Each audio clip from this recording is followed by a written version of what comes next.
Friends ఇప్పుడే అందిన వార్త కవిత సంచలన ప్రకటన బీఆర్ఎస్ మాజీ సీఎం కేసీఆర్ పై అంటూ లేటెస్ట్ అప్డేట్ అయితే రావడం జరిగిందండి. సో ఆ వివరాలు ఏంటనేది కూడా వీడియోలో తెలుసుకుందామండి. వీడియోని చివరి వరకు చూడండి, అర్థమవుతుంది అనమాట. మొదటిసారిగా ఛానల్ ఇస్తే తప్పకుండా సబ్స్క్రైబ్ చేసుకోండి. చూస్తున్నారు కదా, లైక్ చేయడం మర్చిపోతున్నారు, అట్లా లైక్ చేయడం ఇలాగైతే వెళ్ళిపోదామండి. తన తండ్రి కేసీఆర్ పట్ల వ్యక్తిగతంగా తనకు ఎంతో గౌరవం ఉందని, ఆయనతో ఎలాంటి సమస్యలు లేవన్నారు.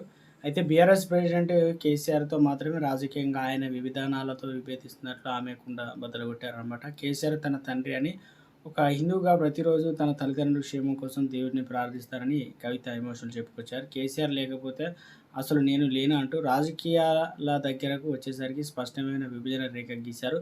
నాకు నా తండ్రి కేసీఆర్తో ఎలాంటి ఇబ్బందులు లేదు, కానీ బీఆర్ఎస్ వ్యవస్థాపకుడిగా ఉన్న కేసీఆర్ విధానాలతో నాకు సమస్య అని ఆమె వ్యాఖ్యానించారు. తండ్రిపై మమకారానికి రాజకీయ సిద్ధాంతాలు వేరు చేసి చూడాలని ఆమె తేల్చి చెప్పారు. బీఆర్ఎస్ అధినేత కేసీఆర్ ఐడియాలజీకి తాను పూర్తిగా వ్యతిరేకమని కవిత స్పష్టం చేశారు. కేసీఆర్ జాతీయ రాజకీయాల వైపు అడుగులు వేయడం, తెలంగాణ సెటిల్మెంట్ పక్కన పెట్టడం వంటి నిర్ణయాలపై ఆమె అసంతృప్తిగా ఉన్నట్టు తెలుస్తుంది. అందుకే తాను తెలంగాణ రక్షణ పేరుతో టీఆర్ఎస్ ఏదైతే ప్రస్తావన తీసుకొచ్చారు కదా, తన పోరాటం కేవలం సిద్ధాంతాల పరంగా ఉంటుందని ఆమె విడమర్చి చెప్పారు.